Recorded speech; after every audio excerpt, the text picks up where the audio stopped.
Ponytails. Read by Scribbler.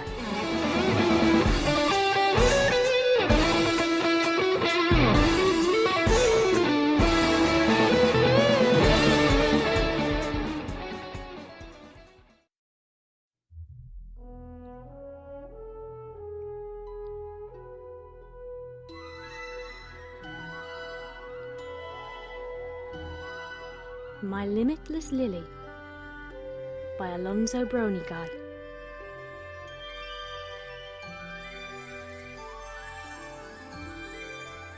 Hey, how you doing? The name's Moneyshot. Yeah, I know what that means, but believe me, my parents were using the clean definition of the phrase when they used it as my name.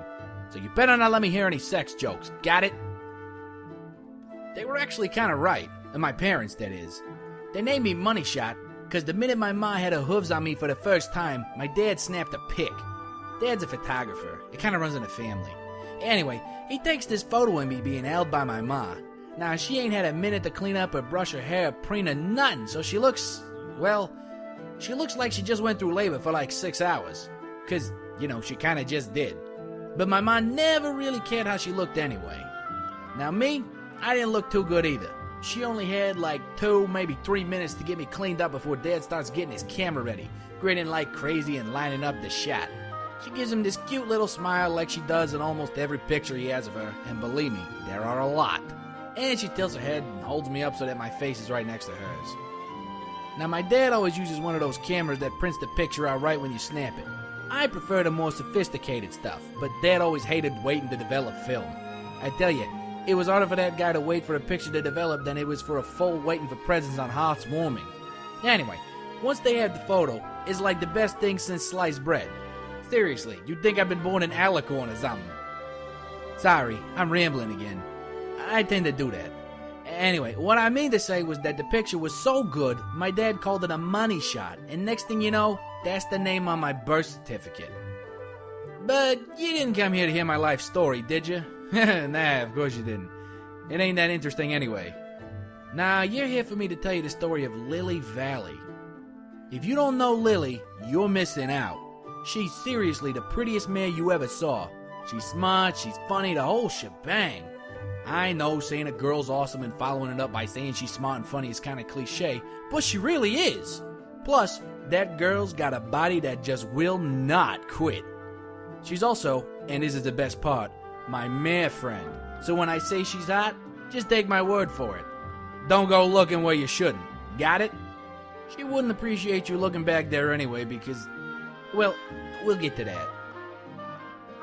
We met a while back. I think it was in the spring. I had a client, I mentioned I'm a photographer, right? Anyway, I had a client who wanted some pics of flower displays for something. Her daughter's wedding?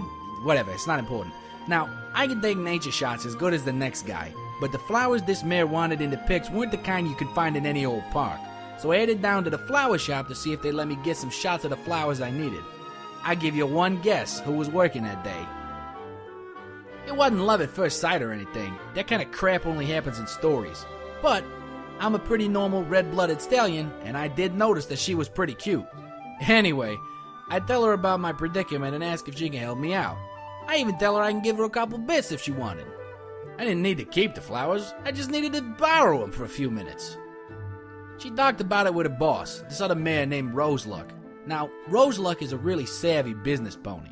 So she tells me that she'll let me take as many pics as I want, but only if I do a few for her for an ad they were going to put in the paper. That sounded fair to me, so I agreed.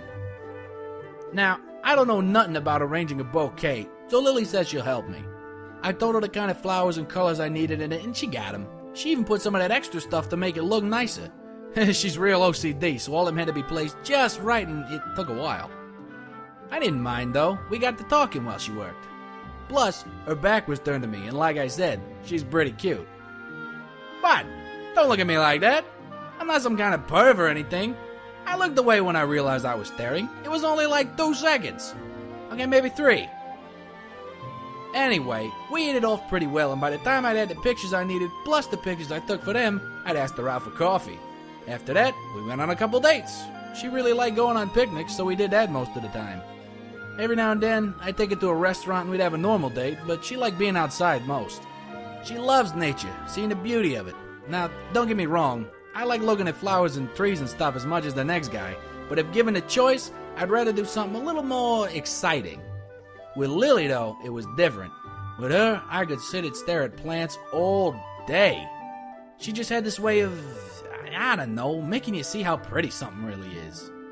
It's not just flowers either. This one time, we were going for a walk in the park and we passed by this pond. Now, the thing about Ponyville Park is that it gets taken care of by this guy named Pine Breeze. He and Lily are friends and we see him in the park a lot. Anyway, he was cleaning the pond that day. It had gotten pretty bad. There was a ton of scum and weeds everywhere. Lily said hi to him and told him how great it was starting to look. He looked at her like she told him Celestia had pink fur or something, but he shrugged and said, if you say so. And she said that it really did look good. She started pointing to him to different parts of the pond, saying you could almost see where the stuff would go or how it would look. Over here would be where the little foals would feed the goldfish, some lily pads would grow over there, and frogs would hop around on them and croak when evening came. Her description really painted a pretty picture. When we came back a week later, the pond was just like she imagined it, maybe better. She always had this way of seeing the beauty in things, even when ponies don't notice. It's one of the things I really like about her.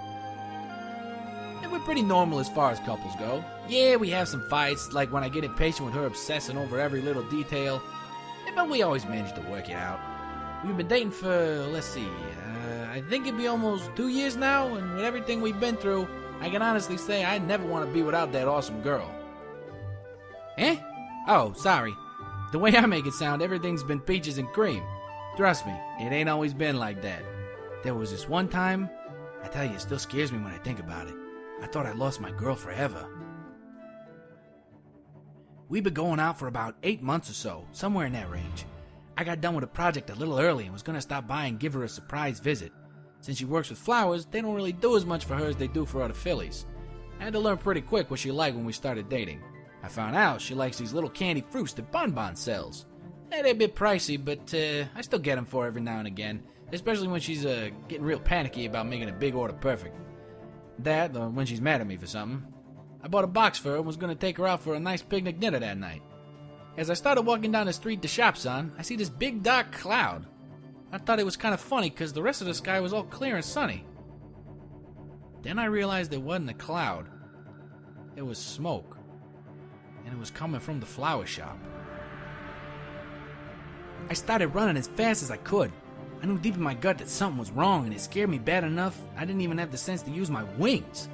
When I got there, I saw smoke pouring out of the windows. The whole place was burning so hot I could feel it even standing as far away as I was. Firefighters were running around, using freezing spells and pouring water everywhere to get the flames out. I looked around and I saw Roseluck and Lily's other friend Daisy sitting a little ways away. They were all covered in soot and coughing like they just got out of there. I ran up to them to see if they were okay, and then I realized something. Lily wasn't with them. I asked them what happened and if they knew where Lily was. They both looked around like they just realized that she wasn't with him, and Roseluck looked back at the flower shop and turned, well, more pale, and I realized what she was thinking even before she said it. Lily was still in there. Before I even know what's happening, I'm flapping my wings as hard as I can towards the door of the shop. I didn't even know what I was going to do. I just knew I had to get Lily out of there. Before I got there, though, one of the firefighters grabbed me and held me down. I started kicking and screaming for him to let me go, telling him my marefriend was still in there. I didn't realize it at the time, but it was actually a good thing he stopped me. A few seconds after he pinned me down, the wall above the front door collapsed.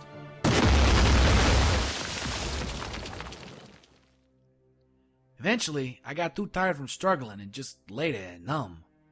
Roseluck and Daisy came over and hugged me, telling me and each other that Lily was going to make it and that she probably got out the back. It felt like I had a manticore sitting on my chest with its stinger stuck straight through me. All the ponies around me moved in slow motion, and I just closed my eyes, hoping that when I opened them, I'd be in my bed and it would all be a bad dream. It was the first of many times I'd made that wish that day.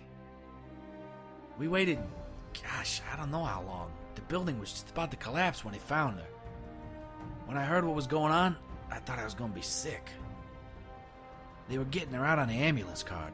I couldn't see much, but it looked like she got burnt pretty bad. The worst part was how loud she was screaming. I ain't never heard a sound as awful as the way she was screaming before, and I don't think I ever will again. I ran over as fast as I could. I don't even know what I thought I was gonna do. I just had to do something to help her. When I got close...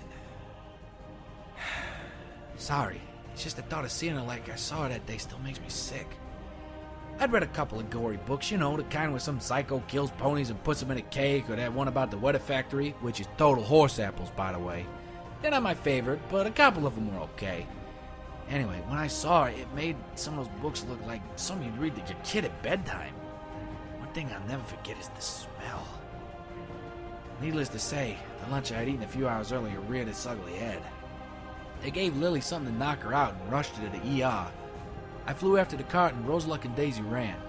I was all panicky and screaming at the nurse at the desk when Roseluck and Daisy caught up to me. Daisy pulled me aside and helped calm me down, and Roseluck tried to find out what was going on. We sat in the waiting room for a real long time. Well, Daisy and Roseluck sat. I wore a groove in the floor, pacing back and forth. When the door opened, I dashed over and asked whoever came out if Lily was okay. I was so scared. Every minute that passed, I was more and more afraid that I lost her. I tried to remember the last thing I said to her. I couldn't even remember what it was. It was probably just one of those run-of-the-mill goodbye phrases like, catch you later, something. One thing I do know, it wasn't, I love you. Neither of us had said that to the other yet. I came close a couple times, but it just didn't seem right, you know?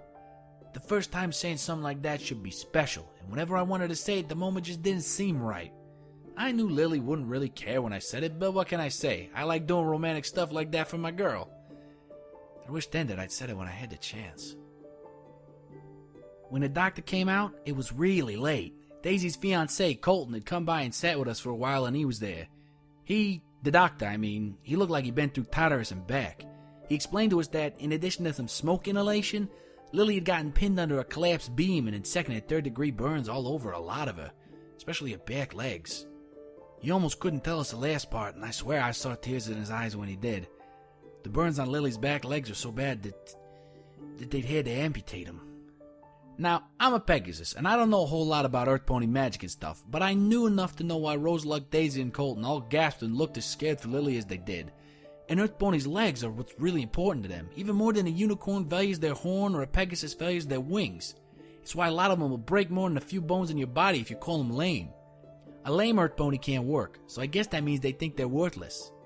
There ain't anything I can say to you to get you to understand how bad something like this was for her. We asked if we could see her, and he said we could, but she was sedated and we could only visit for a little while. I practically ran down the hall to her room. She was all hooked up and had tubes and wires all over her. Most of her body was bandaged, and I was scared to touch her at first because she looked so bad I thought she'd fall apart if I so much as moved a feather.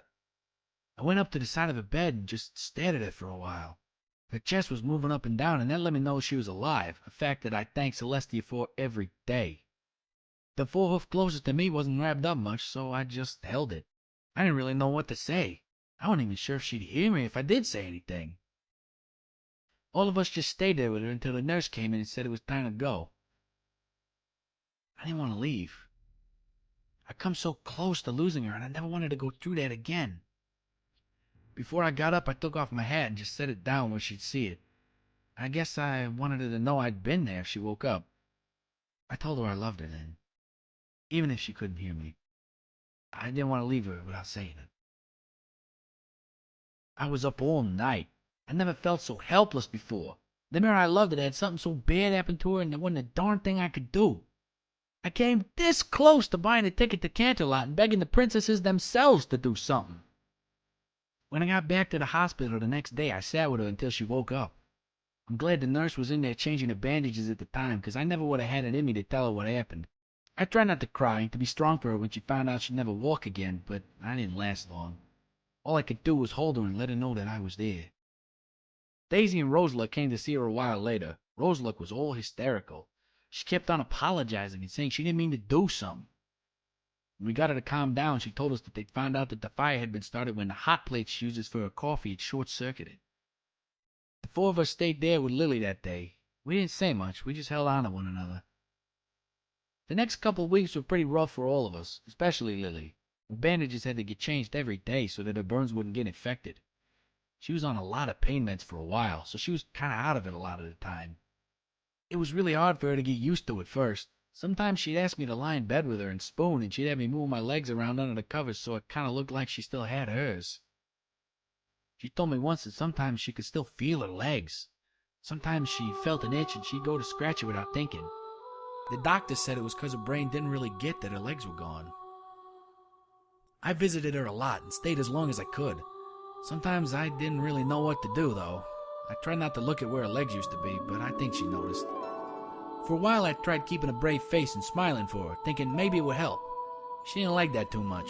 She told me she didn't want me pretending everything was okay, because it wasn't.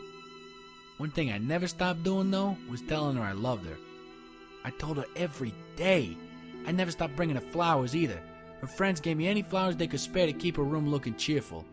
I always made sure she had plenty of lilies to put in her hair like she likes to do. Almost every morning, I'd go over there right about the time she was getting herself ready. I'd help brush her mane and put a lily in it. She told me she could do it herself, but I knew she liked it when I did stuff like that. The toughest part for her was getting used to a wheelchair. She had a hard time keeping herself from sliding in the seat when she got in, and she hated the way that she had to have some pony help her get in. Not really sure why, but she didn't complain as much when I did it. Anyway, one day she got fed up with the stupid thing. She looked at me and I swear I saw the hate for that chair burning in her eyes. She used this really scary voice she has, the one that she uses on me when I'm in trouble, and she said, Moneyshot, give me pencils and a sketch pad.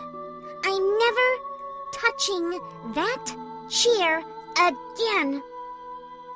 She never did either. She stayed in her bed, just drawing and thinking for days after that. I added paper removal to the list of stuff I did when I stopped by. Most of her first ideas were just a chair with a bunch of extra straps. Eventually, though, she got away from the whole chair idea. One day, I came in and she was all excited. She was smiling again, and I just about cried. She hadn't smiled since before the fire. She showed me what she'd been working on.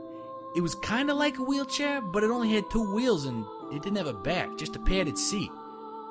I didn't really understand what I was looking at, but I told her I'd help her make it. I got this one guy in town to help her. He's a real nerdy type, had a face only his ma could love. What was his name? I can never remember. Gearhead, Gizmo, did something like that.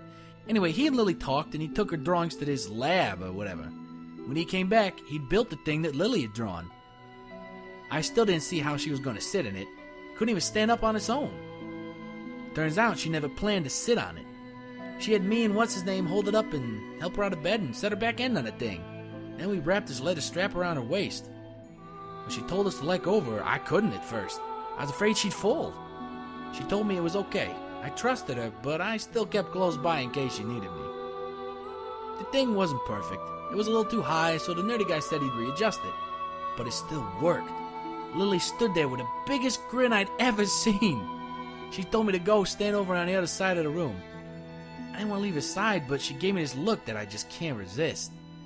I stood on the other end of the room facing her, and she did something that still makes me all giddy inside. She started walking. It was a little weird for her because the front legs were doing all the work, but I don't think she really cared. She had tears in her eyes as she took another step. Then another. I couldn't believe it. She was walking. My Lily was walking with only her front legs. I was so happy I wanted to run over there and give her a hug and kiss her until neither of us could breathe. I held off though. I knew it would be even better when she made it to me. She took her time, but I could tell she wanted to run real bad. When she finally reached me, she was trembling and had tears running down her face. She was so excited, she leapt up and wrapped her hooves around me, which made the thing roll back and she almost fell. I managed to catch her though. I'd never been happier for her or any pony else in my life. When we showed Daisy and Roseluck, the nurse threatened to throw them out because they were so happy they screamed. After her wheels got readjusted, she just kept practicing, getting better at walking. She'd take long walks around the hospital and visit all the doctors and nurses and other patients. They started calling her that Angel of Ponyville Hospital. When her burns had mostly healed and she got discharged, she tried running. She tripped once or twice, but that didn't stop her. Nothing ever stopped her. When she went to visit places that didn't have a ramp, she wouldn't let me help her until she had tried to get up the steps at least once. Sometimes ponies look at her funny when she goes out. They look at her like she really isn't a pony anymore. And you know what? They can all go buck themselves. She's more of a pony than they'll ever be.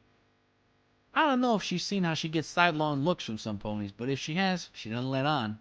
She gives a smile to every pony that she meets. Sometimes foals ask about her legs. You know how foals can get. They say stuff like, "Where's your legs?" or "Why do you have wheels?" Most of the time their parents will shush them and then apologize. Lily smiles and says it's okay, and then she makes up a silly story about how she woke up one day and forgot him or something. One time she told a little colt she was a robot. Ever since she got the wheels, that's what she calls them, the only limit she's got is how far the ground goes. Sometimes she even ignores that limit. Sometimes she unstraps herself from her wheels and holds on to me and we fly. I've never taken it very high because I don't want to drop her, but tonight, that's going to change. I had this special harness made for her, and I'm giving it to her tonight. Turns out there's a cloud walking spell that lets non-Pegasi walk on clouds. I'm going to surprise her with a trip up there. I have Unicorn Buddy that can cast the spell. Lily's the strongest, prettiest, most wonderful mare I know. I can't imagine ever being without her. I love her so much and I want to spend the rest of my life by her side, taking whatever life throws at us together. That's why, when we're up there on a cloud tonight, watching the stars together, her holding my hoof, I'm gonna tell her. I'm gonna say it all.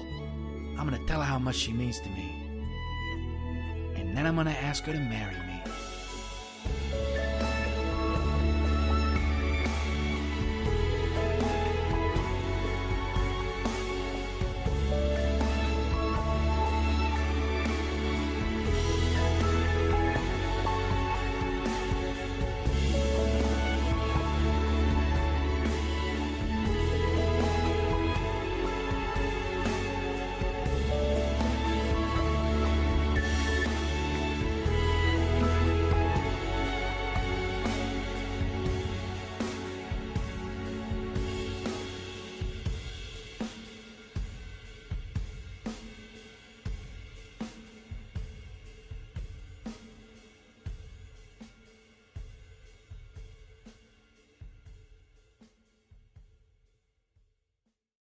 That was My Limitless Lily. It was written by Alonzo Broniguy and read by Pounce as the voice of Moneyshot and Scribbler as the voice of Lily. Okay, thank you very much for listening. First things first, magnificently huge, epically massive thank you to Pounce for voicing Moneyshot in this fic. I've actually had this fic on my books for months, ever since it appeared on Equestria Daily. But I never quite had the courage to read it myself because I never thought I could do it justice. And Pounce, I think, has well and truly done that. So everybody should go to his channel and subscribe to him. He's only got one fanfiction reading up at the moment, but he's got multiple pony comics, and he is primed to do a few more fic readings and comics as well. Plus he does game playthroughs. I think they're called playthroughs? I don't know, sorry. So yes, go and subscribe to him, and he's a really, really good voice actor, and everybody needs to go and listen to his stuff. So, I will shut up now so that you all have the chance to go off and click and subscribe to him. Be lovely to each other, and good night, everybody!